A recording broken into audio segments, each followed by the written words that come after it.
What is up sa inyo mga ma'am sir? It's your boy Sir Troy. At kinabukasan nung pagkakauwi namin galing Cordillera. So actually yung last day namin is yung from Baguio to Talavera. At bibigyan ko lang kayo ng konting update dito sa ating motor, gulong at lahat ng ikinabit natin dito na ipinangsabak natin sa Cordillera Adventure Tour Level 1.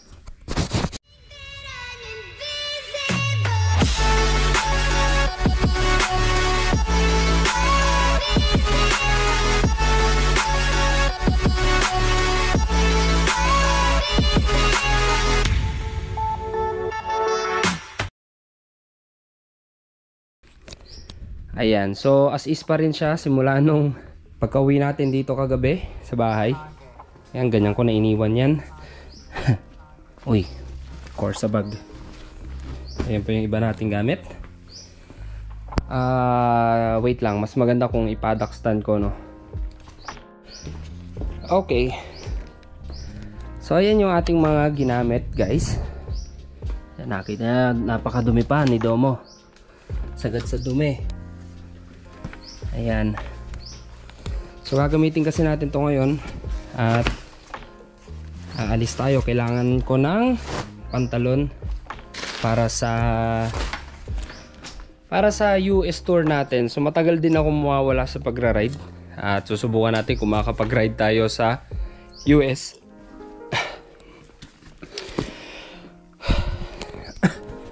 Okay, so update ko kayo. Guys, for the first time, dito ko lang na-experience sa gulong na to na makaubos ng makasagad sa bankingan, ano. Wala kasi yung isang gulong ko, yung 160 na Corsa din, na semi-race tire. Pero alam nyo ba guys, kasing lapad lang niya ito. Ito, 140 lang ito. Ayan, sakto lang din siya sa mudguard, hindi siya sumasabit. Ang size nito ay 140/80 rim 17. Corsa Cross S. Ayan. So hindi ko alam kung bakit kasing lapad niya yung race tire ng yung R93 na nakakabit sa akin. Kasi before Cordillera, inuwi natin ito. Eksaktong papanik tayo ng Baguio at ipinakabit natin siya. So sa harapan, ganito rin ang nakakabit, dual sport tire, Cross S. At ang size naman niya ay 110. Pero ang size dito sa harapan parang 120. I-update ko kayo minsan kapag naiuwi ko yung R93 natin na semi-race tire. Promise, magkasing lapad lang sila. At pagdating sa presyo guys, mahigit pa sa kalahati, no? Ang mura lang ito, something nasa 3K lang itong 140 nila na rim 17. Ayan, so ilalagay ko dito yung presyo nung Cross S natin na rim 17. Ito 140/80 at saka yung isang nasa harapan na 110. Ang lagkit kaya nito guys, kung makikita nyo sa video, ang daming chicken strips na nito sa gilid. Okay, so meron pa akong isang problema. Since 25,000 na yung odometer natin, nagkaroon na ng tama itong chain natin. Ang mahal kasi ng chain set nito guys, 5K yung ating chain sprocket set. Gusto ko sana chain lang yung palitan kasi meron siyang ikot na mahigpit at maingay talaga siya. So nung bumiyahe tayo ng Cordillera, nagbaon lang tayo ng ganito. Eto guys, nagbaon lang tayo ng heavy duty chain lube. Ayan, pang O-ring, X-ring at Z-ring, pati non-O-ring pwede ito. Ito kasi heavy duty, pang big bike talaga siya. Meron kasing isang chain lube na hindi heavy duty, yung parang standard lang nila. So ito po ay from Aeropack. Yan, big shoutout sa Aeropack Philippines.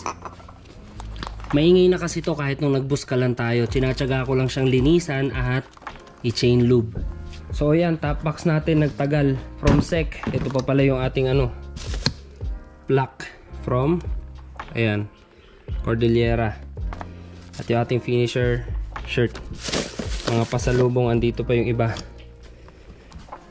Tank bag natin tumagal, visor natin tumagal, hindi siya bumabayok-yok. Ayan, lahat mga nakabit natin. So sa ilaw, nagkaroon lang ako ng konting problema nung pauwi na kami. Since maambon nung pauwi, humina na yung ating laser gun.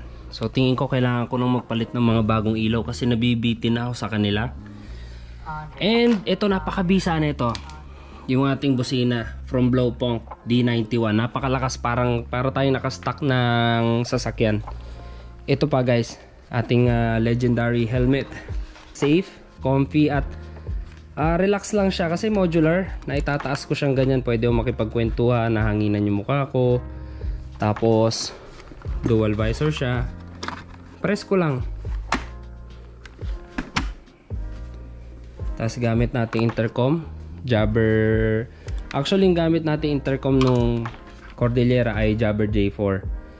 May problema kasi yung accessories ko, kaya pagdating doon sa dalawang kasama ko ay nag-i-static na yung intercom.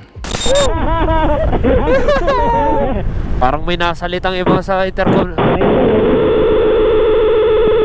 Ayun na naman. Nakakatakot naman. Ito, rice terraces na ito na sa paligid natin guys. Kulong pa rin eh. Nakakatakot. Tapos may kasamang pin lock anti-fog, napakabisa. Although wala naman tayong nag-ulan na nasagupa, syempre pagdating sa taas malamig at nakasara ito. Tapos humihinga tayo sa loob, syempre yung init ay napupunta sa yung nagmo-moist. Pero ito kasi pin lock original. Ating chin mount, ayan, nagtagal naman. Talagang didepende lang yan sa sa pandikit na ilalagay nyo. Saddle bag, okay pa rin naman. Although parang gumawi kasi dito sa ibaba yung strap niya kaya naputol. Pero anyway, okay pa rin. Meron pa rin naman tayong strap dito. DC monorack, yun pa rin simula nung ating nabili itong si Domo. Ano pa ba? Ayan, mga kapote. Yun pa rin. Riding jacket, comfy from CMG, Cesar Moto Safety Gears. Yun at yun lang yung ating ginagamit. Ganda kasi yung pagkaka-fit niya sa akin. Talagang sinukat yan doon sa shop. So ito nga pala guys ay HJC C91 modular. Isa sa mga bago nilang modular helmet. Ganda ng design niya. Black, white, red. Saktong-sakto sa kulay natin, Sir Troy Motovlog. Yun, so big thanks sa HJC Helmets Philippines. And ayan, ito na yung huling beses na gagamitin natin si Domo kasi ipapatago muna natin siya kay IM Jamage. So halos isang buwan din yon. Subukan nating makapag-ride doon kung kaya. Alright, so yun lang konting update natin. Ito pa pala, kulang pa pala. Sa natakbo na ni Domo, ito. Promise guys, wag na kayong bumili na itong Kawasaki Dominar nito. Sobrang magagastusan lang kayo. Ayan, 25,427. At yung natakbo na ng ating gulong ay 925.3. So sa 4 na araw, yun na yung natakbo ng ating Corsa Cross S. Parang alang nangyari sa gulong natin kasi nandun pa rin yung mga buhok-buhok sa gitna. Ayan, at kung tatanungin nyo bakit wala tayong plaka, yung plaka natin kasi porke mahaba na kasi siyang ganun dahil nadagdag yung parang coding, yung color coding sa taas kung anong region ka, no? Lumakas yung pagpag niyang ganyan. So parang mapuputol na, nabunot na nga yung isa nun, actually yung isang tornilyo. Kailangan kong ipahanap pa ng plate or maghahanap tayo ng plate or papasadyaan natin siya para hindi na siya magbabibrate kapag nagra-ride tayo.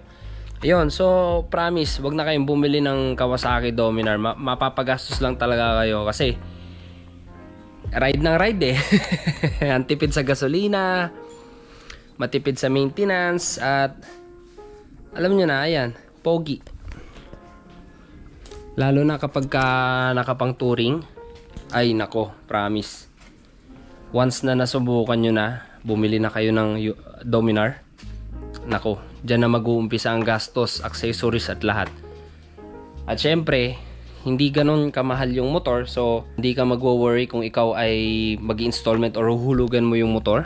Kasi hindi naman ganun kalaki din yung installment nito at hindi ganun kamahal yung bike sa totoo lang para sa isang 400cc na liquid cooled fuel injected at 6 gear na rin with sleeper clutch pa. So yung ating buong 920 plus na yon, 2K lang yung ating nagastos doon from Antipolo, Baguio, and then Baguio tapos Cordillera, and then after ng Cordillera balik tayo sa Baguio, tapos balik tayo dito sa Talavera. Yun lang yung ating na-consume. So parang 2 pesos lang 1 kilometro. Kaya huwag kayong bibili ng Kawasaki Dominar. Promise, magagastos lang kayo sa lahat. Mapaparide lang kayo ng mapaparide ng sagad. So yan ang konting update natin para dito kay Domo. So ito ay nakakadalawang Boss Ironman na.